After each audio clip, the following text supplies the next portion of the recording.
Bonjour à tous, on se retrouve aujourd'hui pour la vidéo. On va corriger en fait l'activité, donc l'activité cours en même temps. Je rappelle qu'en enseignement scientifique on fait à la fois cours à la fois activité. Donc l'activité cours qui porte en fait sur le chapitre 6. Chapitre 6 sur la numérisation d'un fichier audio. Donc je rappelle que ça c'est la première partie du cours, hein, c'est le grand 1 seulement, deux manières de transmettre un signal sonore, dans lequel on va voir la différence entre un signal analogique et un signal numérique, et dans laquelle on va voir les caractéristiques d'un signal numérique. Allez, on y va, on va faire la correction. Donc les objectifs de l'activité, c'est quoi? C'est comprendre la différence entre un signal analogique et un signal numérique, déjà.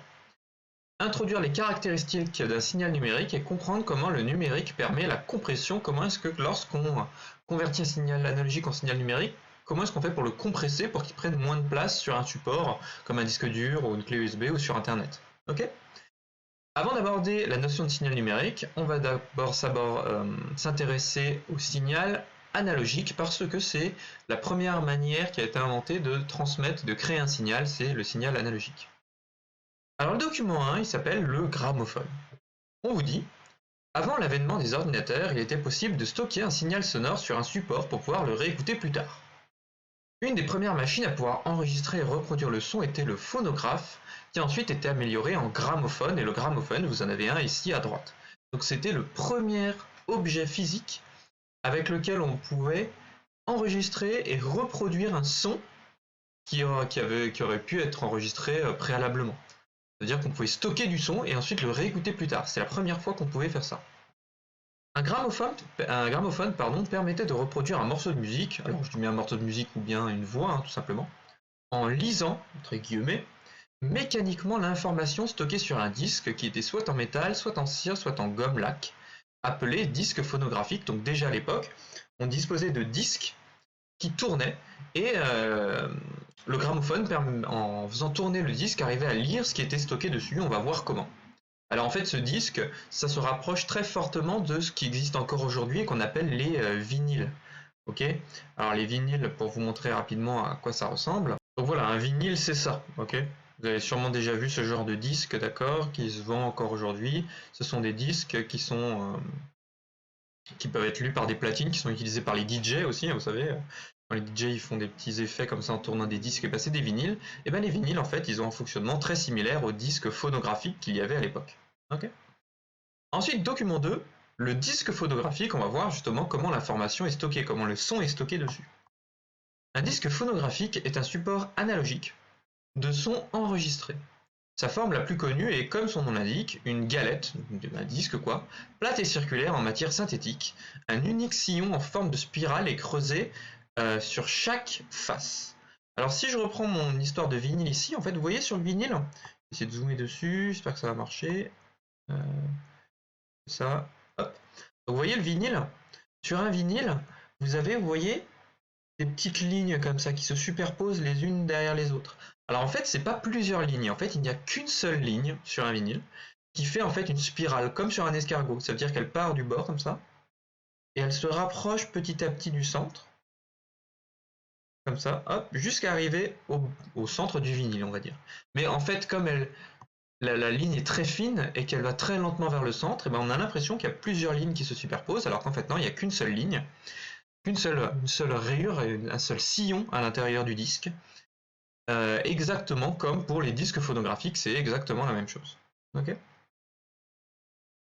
Donc c'est ce qu'on vous a dit là. Ensuite, on vous dit un plateau motorisé du gramophone, puis du tourne-disque. Alors au début c'était le gramophone, ensuite ça s'est amélioré en tourne-disque, mais le principe est le même. Entraîne le disque à une vitesse angulaire constante. Alors une vitesse angulaire, c'est une vitesse de rotation. C'est-à-dire qu'il tourne toujours à la même vitesse. Le disque tourne, mais toujours à la même vitesse. Dans le sillon, on pose une aiguille ou un diamant relié mécaniquement à une tête piézoélectrique ou électromagnétique fixée au bout d'un bras sur pivot. Donc vous voyez le sillon, là on voit le sillon de notre disque. Déjà on voit que le sillon du disque, il n'est pas tout droit. D'accord, il a une certaine forme, on les voit ici. Hein. Je vais zoomer un petit peu, hop. On voit que là, il y a une certaine forme à l'intérieur du sillon. Et en fait, on pose à l'intérieur du sillon une petite pointe comme ça, qui est souvent en diamant. Alors du diamant synthétique, hein, du diamant. Et lorsque le disque tourne et que l'aiguille, elle, reste fixe, et ben en fait, l'aiguille, elle va suivre la forme du sillon. Et cette aiguille, ensuite, on vous dit qu'elle est reliée, hop, a une tête piézoélectrique ou électromagnétique. En fait, ce que ça veut dire ici, ça c'est ces deux principes physiques qui font que le mouvement de l'aiguille ou du diamant à l'intérieur du sillon est converti en signal électrique. Ça veut dire qu'un piézoélectrique, c'est un matériau qui, lorsqu'il bouge, lorsqu'il subit une déformation, lorsqu'il est déformé, qui se déplace si on veut, et bien il crée un courant électrique qui est dépendant de la déformation. Donc en fonction de si le mouvement dans le sillon est fort ou faible, et bien le courant électrique qui sera créé par le piézoélectrique ou la tête électromagnétique sera forte ou faible aussi. Okay. Cette tête restitue sous forme de signal électrique les modulations, éventuellement amplifiées ensuite. Donc les modulations, ça veut dire les variations. Ça veut dire que si ça bouge très peu, et bien ça crée un petit signal électrique. Si ça bouge très fort dans le sillon, et bien ça fait un fort signal électrique. Et ici, vous avez un zoom, vous voyez sur un des sillons. Imaginez un sillon sur lequel on a zoomé. Et vous voyez que le sillon, hop,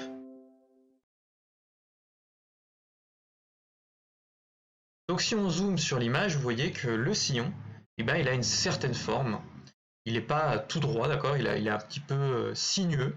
Et on voit ici en zoomé très fort, hop, on voit ici en zoomé très fort en fait la pointe du diamant qui, lorsque le disque tourne, eh ben, la pointe suit bien la forme du sillon exactement avec la même forme que ce qu'on voit là, d'accord.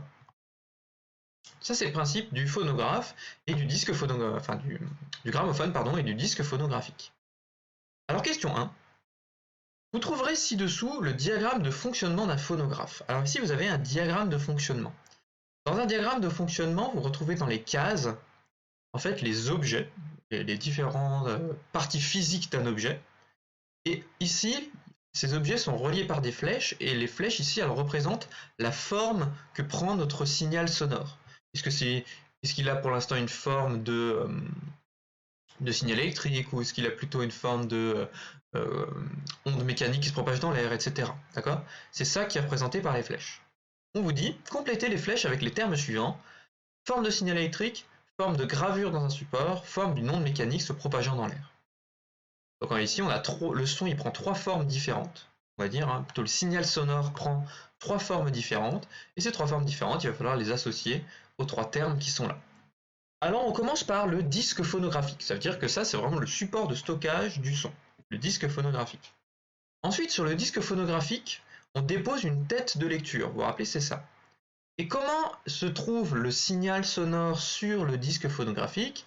Est-ce qu'il se trouve sous la forme d'un signal électrique? Non. Le disque phonographique c'est juste une galette, c'est vraiment un disque sculpté si on veut avec un sillon, donc il n'y a pas de signal électrique dedans. Est-ce que c'est une onde mécanique se propageant dans l'air? Bah non, parce que dans le disque, on ne peut pas entendre le son directement stocké sur le disque. On ne peut pas prendre un disque comme ça dans les mains et entendre le son qui échappe du disque. Ça ne fonctionne pas comme ça. En fait, le son il est stocké à l'intérieur du disque sous forme d'une gravure dans un support. Okay, donc la gravure qui ici en fait représente notre signal sonore. Okay, et même on peut aller plus loin, on le verra juste après, mais en fait la forme du sillon que vous voyez là, ça représente en fait la forme de notre signal sonore. Ça veut dire que, on verra dans le document juste après, que le signal sonore, mais vous le savez déjà, il a une certaine forme, c'est une onde, et bien cette onde, cette forme, on la retrouve en fait dans le sillon qui est gravé sur le disque. C'est la forme d'onde de notre signal. Donc petit 1, c'est forme de gravure dans un support, on va noter petit 1, donc la flèche petit 1, forme de gravure dans un support. Ensuite, la tête de lecture. Qu'est-ce qu'on a dit? On a dit que la tête de lecture, elle était reliée à un piézoélectrique. Et ce piézoélectrique, je rappelle qu'il est là, il est ensuite, il a pour particularité de transformer le signal mécanique, donc la déformation, le mouvement, en un signal électrique. Et donc du coup, en sortie de tête de lecture et de piézoélectrique, le signal, il aborde ensuite une forme de signal électrique. Donc le petit 2, c'est un signal électrique. Ensuite, ce signal électrique, il rentre dans un amplificateur. Alors pourquoi il y a un amplificateur? C'est parce qu'en fait, le signal électrique qui sort, il a une amplitude, une tension très faible, vraiment très faible. Et donc du coup, pour que ce son puisse être restitué par un haut-parleur, il va falloir l'amplifier, il va falloir le rendre plus fort. Donc il y a d'abord un amplificateur et ensuite un haut-parleur. Et qu'est-ce que ça fait un haut-parleur? C'est quoi le principe même d'un haut-parleur? Un haut-parleur, c'est un objet qui prend en entrée le signal sonore de manière électrique, ou un signal électrique, quoi, et qui le transforme ensuite en un signal, voilà, une onde mécanique qui se propage dans l'air. Ça le transforme en un signal sonore qu'on peut entendre. Okay, c'est ça le principe d'un haut-parleur.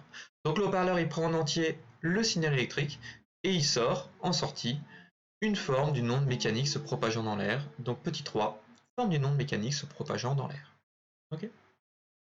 Ensuite, on nous dit dans le cours que le signal se trouve sous la forme 1, 2 ou 3, la forme globale reste la même, ça veut dire que la forme de notre signal, vous vous rappelez la forme d'onde, là, si jamais c'était un diapason par exemple, vous vous rappelez la forme d'onde sur un diapason, c'est une sinusoïde, et bien la forme de la sinusoïde, c'est la même, peu importe la forme du signal qu'on obtient.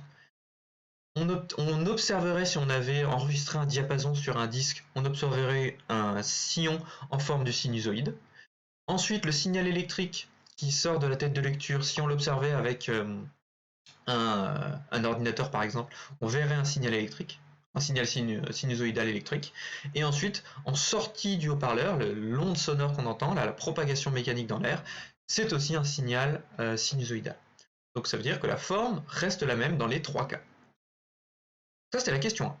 Donc là, j'ai donné un exemple de son émis par un phonographe. Donc vous voyez, ça c'est la forme d'onde qu'on observera. Par exemple, je sais pas quel instrument produit cette forme d'onde-là, hein, mais il faut imaginer qu'un certain instrument produit cette forme-là. Ok. Allez, petit exercice, dites-moi là, est-ce que cette forme d'onde correspond à un signal pur ou un signal composé? Allez, je vous laisse 2 secondes pour réfléchir. Est-ce que ça c'est un son pur ou un son composé? Okay. Allez, je vais vous donner la réponse. Donc la réponse c'est quoi? C'est qu'ici c'est pas un son pur, parce que je rappelle qu'un son pur c'est une sinusoïde, c'est en forme de sinus, c'est en forme de vague parfaite. Alors qu'ici on observe plein de petites vagues de formes différentes, donc c'est un signal qui est composé, il est constitué de plusieurs fréquences. Ok. Ok. Allez, question 2. Observez la courbe correspondant au signal du document 3. S'agit-il d'une courbe continue ou discontinue? Alors ici, c'est vraiment en termes mathématiques qu'il faut le comprendre. Une courbe continue, c'est une courbe pour laquelle les points ne se suivent pas directement. C'est une courbe pour laquelle on a des paliers, par exemple. Imaginez que les différents points de la courbe se suivent, on arrive ici, et ensuite, pouf, ça continue ici, par exemple. Comme s'il y avait un saut dans la courbe. S'il y a un saut dans la courbe, ça veut dire que si les points ne se suivent pas directement, si on passe d'un point, paf, directement à un point au-dessus, par exemple, et bien là, on parle d'une courbe discontinue. Alors, je vais vous montrer très rapidement une courbe discontinue pour que vous voyez à quoi ça ressemble. Voilà, typiquement une courbe discontinue, ça ressemble à ce que vous avez soit à gauche, soit à droite. Donc ici j'ai pris une courbe que j'ai trouvée sur internet, hein, ça n'a rien à voir avec ce qu'on est en train de voir, c'est juste pour vous montrer c'est quoi une courbe discontinue. Vous voyez que cette courbe, qui est tracée en bleu, elle continue comme ça à droite, et ensuite à cet endroit-là, paf, elle passe directement à un point au-dessus, puis elle continue, paf, elle passe à un point au-dessus, et il y a une discontinuité entre ces deux points. Ça veut dire que là, la courbe qu'on observe, c'est une courbe qui est discontinue. Ok. Et ici, est-ce que c'est ce qu'on observe? Bah non, c'est pas ce qu'on observe. Là, on est en train d'observer une courbe qui est complètement continue. Donc ici, question 2. Il s'agit d'une courbe continue. Question 3, en fonction de quelle variable varie ce signal? Donc je rappelle, quand on dit en fonction de quoi, il faut toujours regarder la grandeur qui est en abscisse. Je rappelle qu'en mathématiques, quand on écrit une fonction, c'est la fonction f qui varie en fonction de x. C'est une fonction de x. Donc, et x, vous savez que c'est en abscisse. Donc ici, c'est quoi qui est en abscisse? C'est le temps. Donc ici, la fonction qui est représentée ici, elle varie en fonction de quoi? Elle varie en fonction du temps. Le signal varie en fonction du temps. Et ensuite, partie court, un signal analogique est un signal qui varie du coup, là il faut y céder des 2 questions d'avant, qui varie de façon discontinue, c'est ce qu'on a dit, de façon continue, de façon continue au cours du temps. Au cours du temps, ça veut dire en fonction du temps. Donc un signal analogique est un signal qui varie de façon continue au cours du temps. Ça, c'est la définition de ce qu'on appelle un signal analogique. Ok. Ensuite, donc ça, c'est un signal analogique. Vous voyez, il varie de manière continue au cours du temps. Question 5. Les 3 formes de signal sonore obtenues à la question 1 correspondent toutes les 3 à des signaux analogiques. Et oui, parce que là, notre sillon, il a une forme qui varie de manière continue au cours du temps. Ensuite, quand il est converti en signal électrique, ça varie aussi de manière continue au cours du temps. D'ailleurs, c'est ça qu'on observe. Hein. Et ensuite, quand il est transformé par un haut-parleur, l'onde sonore qu'on entend, elle varie également de manière continue au cours du temps. Les 3 signaux, même s'ils sont de nature différente, hein, ils sont pourtant tous les 3 analogiques. Et on nous dit, dans chacun des 3 cas, quelle est la grandeur qui varie au cours du temps? Donc ici, la réponse, c'est... ici, quand on dit quelle est la grandeur qui varie au cours du temps, c'est bien entendu pas le temps. Ici, on vous demande du coup pas de donner ce qu'il y a en abscisse. Quand on vous dit qu'est-ce qui varie en fonction du temps, c'est l'ordonnée. D'accord? Donc dans le cas 1, dans le cas du disque phonographique, donc au cours du temps, vous savez que le disque il tourne, et quand le disque tourne, l'aiguille elle est en train de bouger, elle se déplace. Et donc du coup, qu'est-ce qui varie au cours du temps? Ce qui varie au cours du temps, c'est la forme de la gravure qui est lue pardon, par la pointe en diamant. Vraiment la forme, là, la pointe, elle se déplace selon la forme de la gravure au moment, en fonction de comment le disque tourne. Et donc du coup, dans ce cas-là, dans le signal analogique, la grandeur qui est en ordonnée, c'est la forme de la gravure. Ensuite, lorsque le signal s'est transformé en signal électrique, c'est quoi qui varie en fonction du temps dans un signal électrique? Et bien en fait, c'est ce qu'on observe ici, dans ce graphique-là, c'est l'amplitude. Okay, l'amplitude ou la tension, c'est la même chose. Ici, j'ai mis la tension qu'on mesure en volts. Okay, et finalement, dans le troisième cas, lorsque le son est produit par le haut-parleur et qu'on peut l'entendre, qu'il est audible, dans ce cas-là, je rappelle que on a vu ça dans le premier chapitre sur le son, on a vu que le son c'était quoi? C'était une onde qui se propageait dans l'air, mais c'était une onde de quoi? C'est une onde de pression, c'est des variations de pression. Ok? Donc du coup ici, qu'est-ce qui varie au fur et à mesure du temps, lorsque le signal analogique se trouve sous la forme d'une onde mécanique se propageant dans l'air? Et ben c'est la pression de l'air. Ok? Donc là, on a défini les 3 grandeurs qui varient au cours du temps. À chaque fois, cependant, c'est bien un signal analogique. Donc là, on a défini tout ce qu'il fallait savoir sur le signal analogique. C'est vraiment la première manière qu'on a mis en place pour pouvoir produire, enregistrer et produire du son. Signal analogique. Et ensuite, petit b, signal numérique. Donc là, on avance un peu dans le temps. On arrive au XXe siècle. Donc document 4. La révolution numérique. La révolution numérique a eu lieu durant toute la durée du XXe siècle. À cette époque, de nombreux chercheurs mettent au point des machines à calculer, d'abord mécaniques puis électriques, et enfin électroniques de plus en plus performantes. Et on vous montre à droite ici un ordinateur, l'un des plus vieux ordinateurs du monde qui s'appelle Witch. Alors il faut savoir que dans les années 50, il existait déjà des prototypes d'ordinateurs, hein, vraiment des ordinateurs qui fonctionnent comme les ordinateurs d'aujourd'hui, un processeur, etc. Sauf qu'ils étaient extrêmement peu puissants, ils étaient beaucoup moins puissants que les calculatrices que vous avez par exemple actuellement, et ils prenaient une place énorme. Ils pouvaient prendre jusqu'à un appartement complet.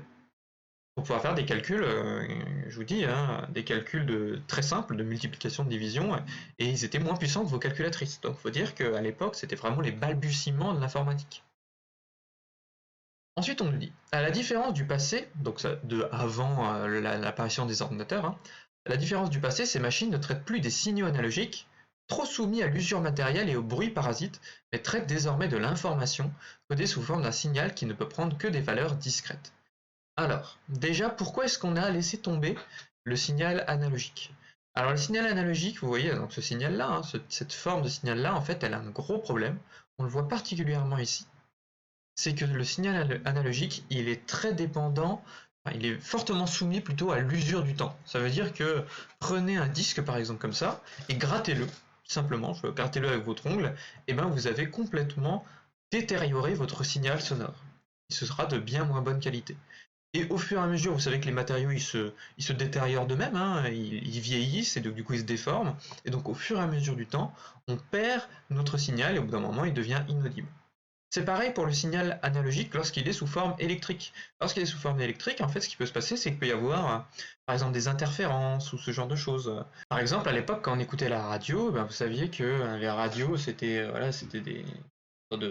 une radio, quoi, avec une grande antenne qu'on branchait, on branchait la radio sur le courant électrique. Ensuite, on réglait la fréquence qu'on voulait capter et on entendait du coup la radio.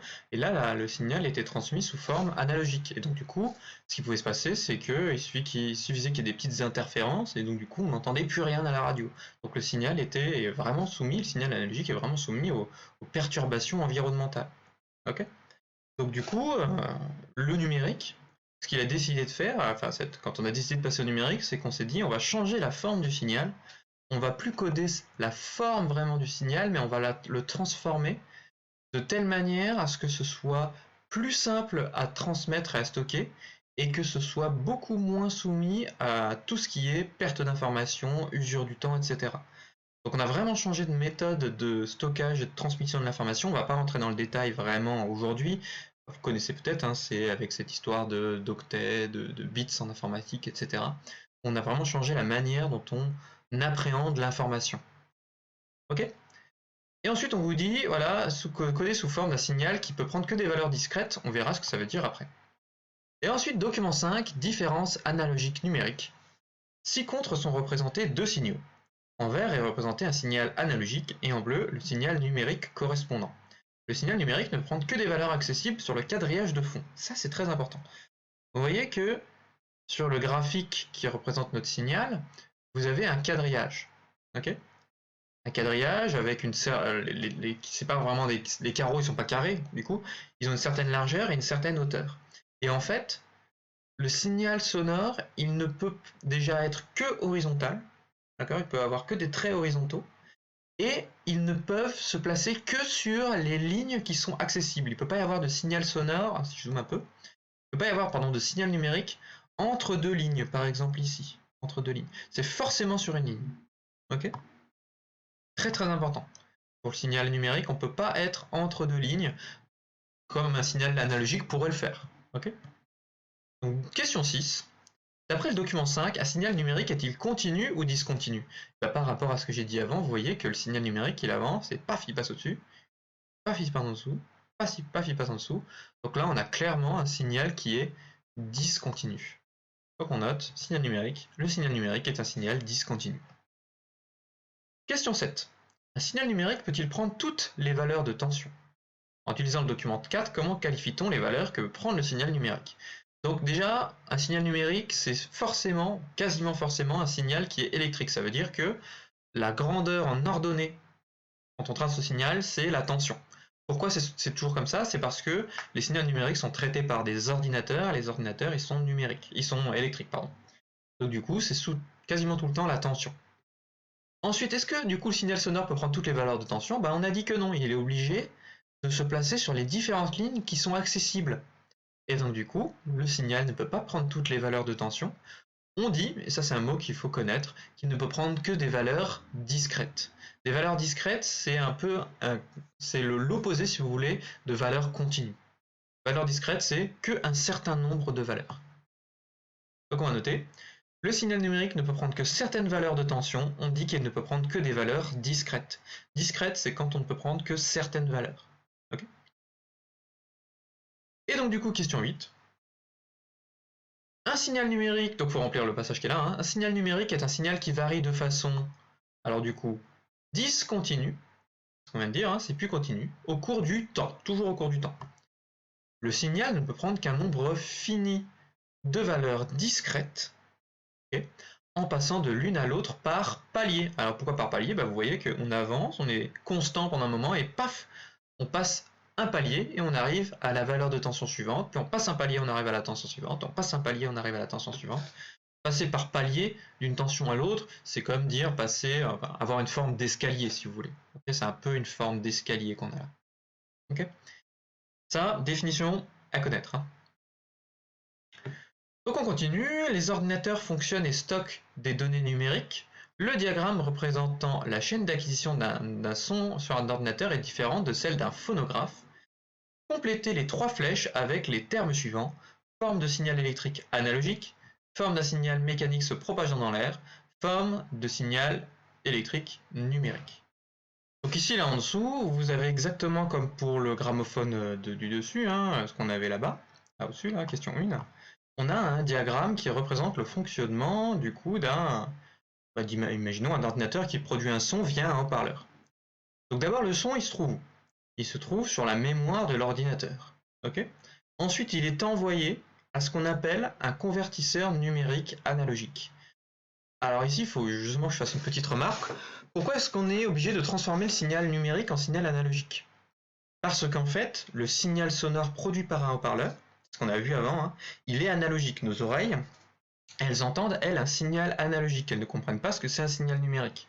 Donc si on stocke notre signal sonore sous forme numérique, il faudra forcément un moment où on le convertit en signal analogique. Et on peut même aller plus loin, hein, les haut-parleurs de vos ordinateurs ou n'importe quel haut-parleur, eux, ce qu'ils prennent en entrée, c'est forcément un signal analogique. Donc du coup, la mémoire de l'ordinateur, elle envoie le signal sonore numérique à un convertisseur numérique analogique, c'est-à-dire qu'il va transformer le signal numérique en signal analogique. Et souvent, ce convertisseur, c'est ce qu'on appelle une carte son. Une carte son, c'est une puce que vous avez dans un ordinateur ou dans un téléphone ou n'importe quoi, qui fait la conversion. Ensuite, le son analogique, il sort du convertisseur analogique numérique, il rentre dans un amplificateur et dans un haut-parleur, exactement comme pour le gramophone, et il ressort ensuite pour pouvoir arriver jusqu'à nos oreilles et qu'on puisse l'entendre. Donc du coup, on va pouvoir compléter. Les trois, donc du coup, les trois valeurs qu'il faut mettre pour les questions 1, 2 et 3, ça va être pour le 1, une forme de signal électrique numérique. Donc du coup, en sortie de la mémoire de l'ordinateur, la forme de signal c'est électrique numérique, d'accord? Pour l'instant il est numérique. Ensuite, en petit 2, le convertisseur analogique numérique, il a transformé le signal en signal électrique analogique. Cette fois-ci, il est passé du numérique à l'analogique. Et ensuite, en sortie du haut-parleur et de l'amplificateur, on a une onde mécanique se propageant dans l'air. Ok? Donc du coup, voilà, c'est bien différent pour le fonctionnement d'un ordinateur numérique par rapport à un gramophone. Ok? Allez, partie C maintenant, on va rentrer dans le vif du sujet de ce que c'est qu'un signal numérique en parlant des caractéristiques d'un signal numérique. Donc document 6. La numérisation d'un signal analogique, autrement dit la conversion analogique numérique, est un procédé qui dépend de deux paramètres que l'on fait varier ici dans trois cas. Alors ici, vous voyez, conversion analogique numérique, c'est l'inverse de celui qu'on avait là. En fait, ici, on part du principe qu'on a l'inverse. On part du principe que quelqu'un chante, ou bien un instrument est en train de jouer, et il est enregistré par un micro. Le micro, il reçoit un signal analogique. Le son qui sort de la voix ou de l'instrument est analogique.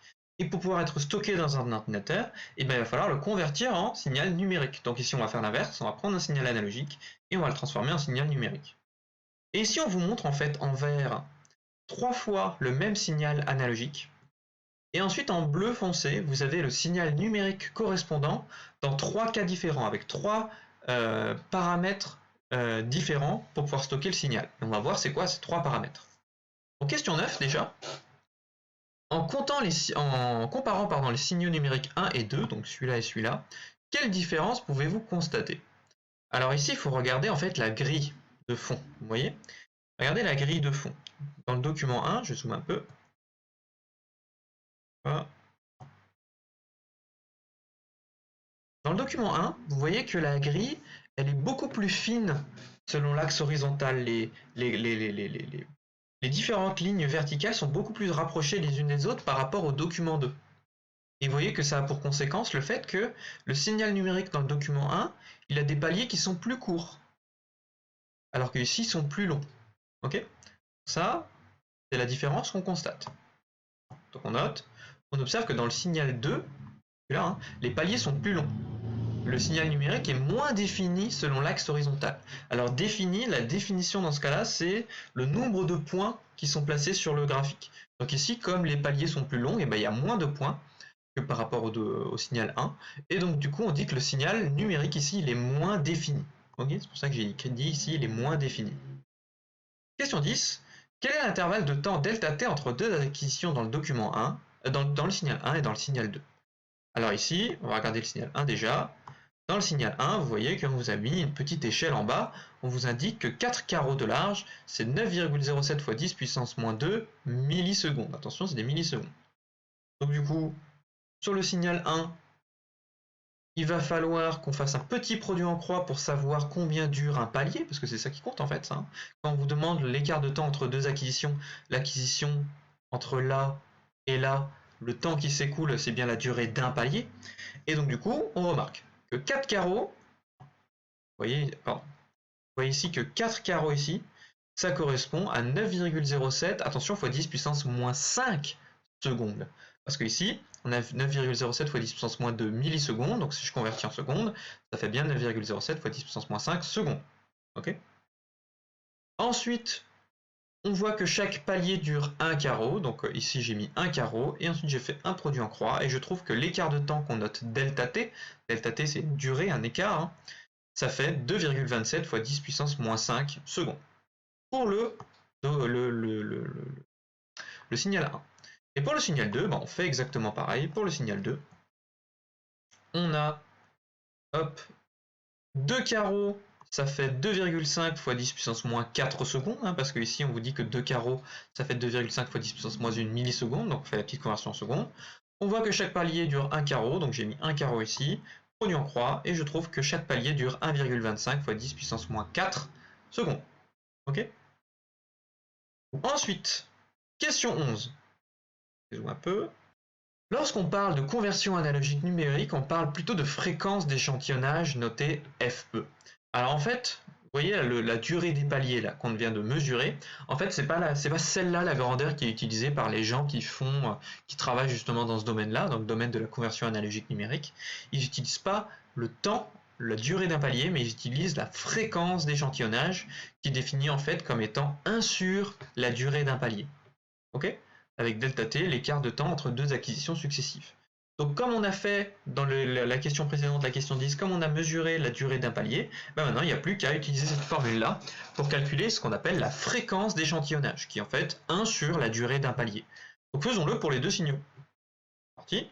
Pour le signal 1, la fréquence d'échantillonnage c'est 1 sur 2,27 fois 10 puissance moins 5, c'est ce qu'on avait mesuré avant, hein, je rappelle, hop, 2,27 fois 10 puissance moins 5.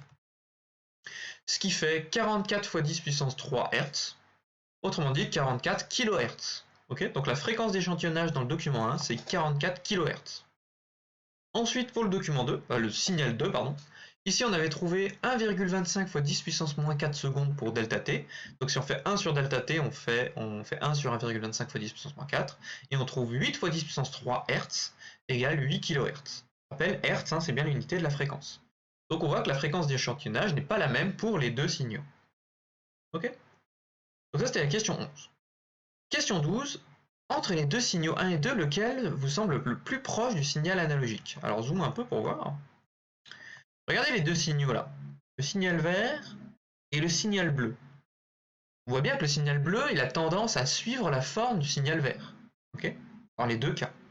Sauf que ici, vous voyez dans le signal de gauche, le signal 1, on voit que le signal bleu, il est quand même plus proche du signal analogique. Vous voyez que les traits bleus sont plus proches ici du signal vert que ici. Vous voyez qu'ici, là, le signal bleu, étant donné que les paliers sont plus longs, il est moins proche, il est moins proche en termes de forme du signal analogique. Ok ? Donc du coup, on va noter. Le signal 1 semble plus proche du signal analogique car il est constitué de plus de points. On dit qu'il est mieux défini. Comme il y a plus de points, comme les paliers sont plus courts, on dit que le signal est mieux défini, il est plus proche du signal analogique. Okay ? Donc a priori, on doit s'attendre à ce que le signal 1 numérique soit de meilleure qualité que le signal 2 numérique. Autrement dit, on doit s'attendre à ce que le signal 1 soit plus proche du signal analogique que le signal 2. Okay ? Et pour vérifier ça, ici on vous propose un lien, on va cliquer dessus, et on va écouter justement, vraiment écouter la différence de son entre les deux signaux. Alors écoutez bien, on va d'abord écouter le signal 1 qui est a priori de meilleure qualité.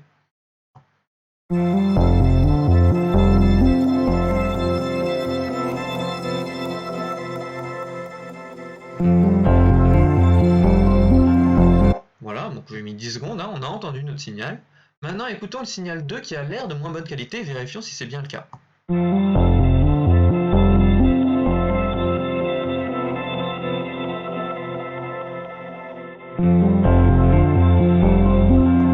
Alors c'est clairement le cas. Okay ? On entend bien que notre signal 2 a une qualité qui est plus faible que celle du signal 1. Et ça vient du fait que la fréquence d'échantillonnage du premier, est plus élevée que celle du deuxième.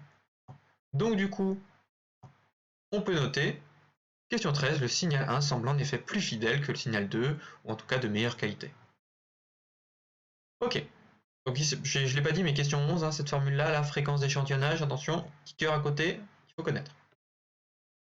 Document 7, critères de Shannon. Alors attention, là, on va vraiment voir un critère physique qu'il va falloir connaître. Très important. On nous dit, si on veut préserver la fidélité d'un signal sonore, Le choix de la fréquence d'échantillonnage est crucial. En effet, plus elle est basse, moins le signal numérique sera de bonne qualité. Ça, c'est ce qu'on vient de voir. Plus la fréquence d'échantillonnage est basse, moins ce sera de bonne qualité. Et on nous dit ensuite, si la fréquence d'échantillonnage est vraiment trop faible, le fichier ne sera même plus lisible. Donc ça veut dire que si la fréquence d'échantillonnage est vraiment trop faible, si par exemple là on avait 1 kHz, et bien là le fichier sonore, on pourrait même plus deviner que c'est de la musique qu'on entend. Ça ne représenterait plus du tout le signal sonore de base. Pour que le fichier soit lisible, la fréquence d'échantillonnage doit être au moins 2 fois supérieure à la plus grande fréquence du signal. Sinon la perte d'information est trop importante. Cette condition porte le nom de critère de Shannon. Alors qu'est-ce qu'il nous dit le critère de Shannon? Il nous dit, si on veut stocker un signal sonore de manière numérique, il faut regarder toutes les fréquences qui sont dans ce signal sonore et regarder la fréquence la plus élevée. Une fois qu'on a trouvé la fréquence la plus élevée, il faut qu'on choisisse notre signal, notre fréquence d'échantillonnage de manière à ce qu'elle soit au moins 2 fois plus élevée que la fréquence la plus élevée du signal sonore. Prenons un exemple tout de suite. Question 14, imaginons le spectre sonore suivant. Ça, c'est le spectre sonore. Je rappelle, le spectre, c'est quand on représente les fréquences d'un signal. On a un spectre sonore qui est issu du signal analogique. Attention, il est issu du signal analogique. Et vous voyez qu'il y a un certain nombre de fréquences, il y en a plein, et que ça ne va pas jusqu'à l'infini. Ici, au bout d'un moment, il n'y a plus de fréquences.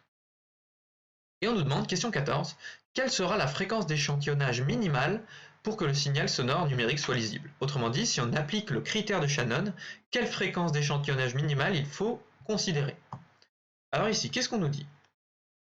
On nous dit, il faut que la fréquence d'échantillonnage soit au moins 2 fois plus élevée que la plus haute fréquence du signal. Alors regardons, c'est quoi la plus haute fréquence du signal? Attention, c'est pas celle qui est la plus grande en hauteur, parce que ça, c'est pas la plus grande fréquence. Ça, c'est la plus grande amplitude de la fréquence. Mais nous, quand on cherche la plus haute fréquence, c'est la fréquence qui se situe le plus à droite, qui se situe au niveau des fréquences les plus élevées. Et en fait, la fréquence la plus élevée ici, c'est celle-ci. Okay, c'est ça la fréquence la plus élevée. Et on nous dit, ici, la plus haute fréquence a une fréquence d'environ 5000 Hz. Donc si vous utilisez la petite graduation qui est en dessous, vous voyez que c'est 5000 Hz environ ici. Donc notre signal analogique, si on décompose en fréquences, on voit que la fréquence la plus élevée, c'est 5000 Hz. Et donc, du coup, si on applique le critère de Shannon, la fréquence d'acquisition, donc la fréquence de notre signal numérique, elle doit être au moins 2 fois 5000.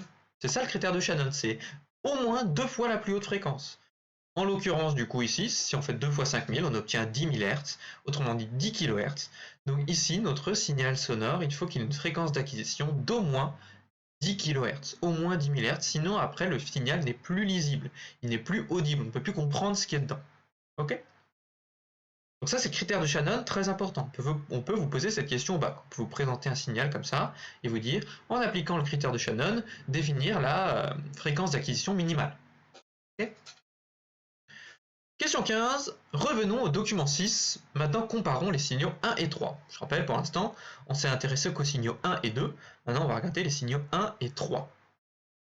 Donc on a nos deux signaux ici, signaux 1 et signaux 3, et si on les compare un petit peu, on voit qu'il y a une différence. Alors cette différence, elle est moins visible qu'entre les signaux 1 et signaux 2, mais si on regarde, regardez bien la grille qui se situe au fond. Vous voyez que la grille du signal 1, elle a plus de valeurs accessibles que la grille du signal 3. Et je rappelle que le signal numérique, il peut aller que sur les différentes lignes de la grille. Je rappelle, je vais zoomer un petit peu. Hop, si vous regardez ici, vous voyez que le signal numérique, il est à chaque fois sur une ligne de la grille. Le signal 1, il a plus de lignes que notre signal 3. Vous voyez, le signal 3, le signal numérique, il se place que sur les différentes lignes de la grille, mais comme il y en a moins, et ben, il a moins de possibilités de se placer. Et donc du coup, question 15, comparez les signaux 1 et 3, qu'observez-vous? Et ben on note, on observe que les deux signaux n'ont pas accès aux mêmes valeurs discrètes. Okay, ils n'ont pas accès aux mêmes valeurs de tension. Le signal 1 a accès à plus de valeurs de tension que le signal 3. Okay, lequel de ces deux signaux a accès à plus de valeurs discrètes? C'est ce que je viens de dire, c'est le signal 1 qui a accès à plus de valeurs discrètes. Donc on note, le signal 1 est mieux défini, il a accès à plus de valeurs discrètes. Okay, et en fait, le fait d'avoir accès à plus ou moins de valeurs discrètes, c'est ce qu'on appelle la quantification du signal, d'où le document 8, la quantification. La conversion analogique numérique n'autorise que certaines valeurs de tension codées en nombres binaires. Lors de la quantification, le CAN, alors CAN c'est quoi? C'est le convertisseur analogique numérique que j'ai parlé tout à l'heure, associe l'une de ces valeurs à chaque échantillon. Il sélectionne pour cela la valeur la plus proche de chaque échantillon parmi les valeurs permises. Qu'est-ce que ça veut dire? Ça veut dire que, imaginons qu'on ait un convertisseur analogique numérique et qu'on a en entrée le signal vert, donc le signal analogique qu'on veut convertir en signal numérique. Alors, on va se mettre tout au début. On se place au début du signal vert. Le convertisseur analogique numérique, il va placer un palier qui commence sur le signal vert et qui doit être sur une des lignes, forcément. Donc ici, en commençant ici sur le signal vert, et ben le premier palier, hop, il commence là, et il est sur la ligne de notre quadrillage de fond. Ensuite, on passe au point suivant, ici. Donc si je suis ici, hop, je peux placer un palier qui commence ici, qui se trouve directement sur cette ligne-là de la grille. Ensuite, si je continue plus loin, je me place ici, et je me place sur une ligne qui est au niveau de là où commence le signal vert. Mais ici, regardez, on va zoomer ici parce que c'est intéressant. Vous voyez le signal vert? Le signal vert, il est un peu plus haut que le palier qui a été placé. Pourquoi? C'est parce que là où le signal vert se trouve ici, là, il n'y a pas de palier devant. Donc le signal numérique ne peut pas se placer ici. Il n'y a pas de palier, la grille n'est pas, il n'y a pas de ligne sur la grille à ce niveau-là. Et donc du coup, le convertisseur analogique numérique, il doit placer un palier aussi proche que possible. Et le palier le plus proche possible, c'est celui qui se situe ici en dessous. Ok? Et ensuite, on continue comme ça, partout, partout, partout. Maintenant, regardons le signal 3. Le signal 3, il commence de la même manière. Hop. Vous avez votre signal vert ici, là, commence ici, et on place un premier palier au début du signal vert. On est bien sur une ligne de la grille. Ensuite, on arrive ici. Normalement, le convertisseur analogique numérique, il devrait placer un palier ici, là, pour être pile sur le signal vert, mais il ne peut pas. Il ne peut pas parce qu'il n'y a pas de ligne sur la grille ici. Vous voyez, il y a une ligne ici, il y a une ligne ici, mais il n'y en a pas là. Et donc du coup, le convertisseur analogique numérique, il doit se placer sur une ligne, sur la ligne la plus proche de cette valeur ici. Et le convertisseur, il a estimé que la ligne la plus proche, c'était celle-ci. Et donc du coup, le signal numérique, il va commencer ici, au lieu de commencer ici. Ok? Et pareil ici, vous voyez que le convertisseur analogique numérique, il ne peut pas commencer. Hop là, il peut pas commencer ici, et donc du coup il va choisir la ligne la plus proche qui commence ici. Ok? N'hésitez pas à poser des questions si c'est pas clair. Donc du coup, ici donc c'est ce qu'il nous a dit ici, ça c'était la première partie du paragraphe. Continuons. Le nombre de valeurs autorisées dépend de ce qu'on appelle la quantification Q, qui est liée au nombre de bits. Alors un bit, c'est écrit ici. Le bit, c'est une unité élémentaire du système binaire utilisé en informatique et pouvant prendre la valeur soit 0 soit 1. Bit vient de l'anglais binary digit, un ensemble de 8 bits correspond à un octet.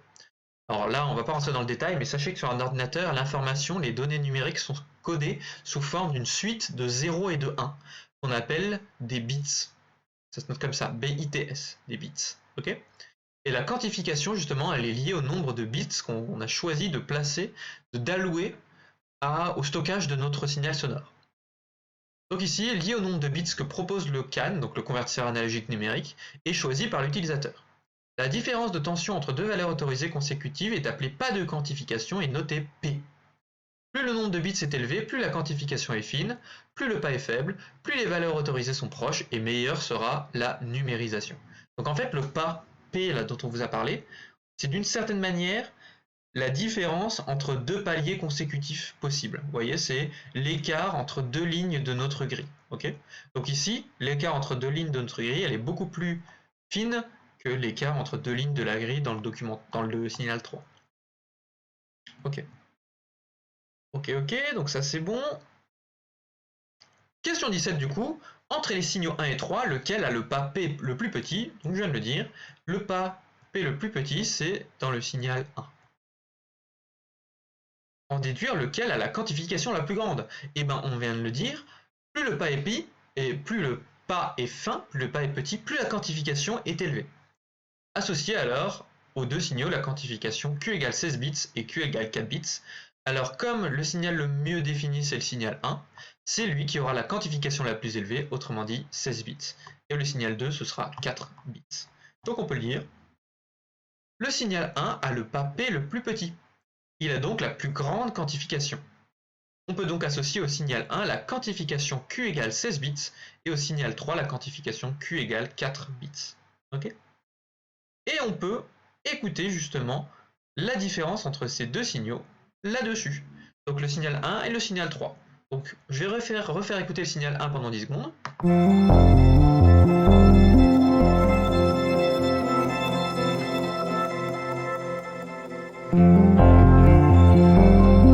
Voilà.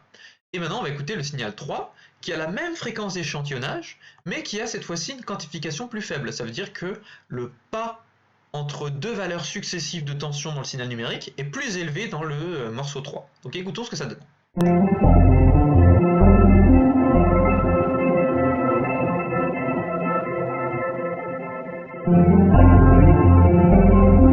Donc on entend clairement que le signal est de moins bonne qualité. C'est pas la même perte de qualité qu'avec le morceau 2, donc c'est pas la même perte de qualité que lorsqu'on fait diminuer la fréquence d'échantillonnage, mais c'est un autre type de perte de qualité.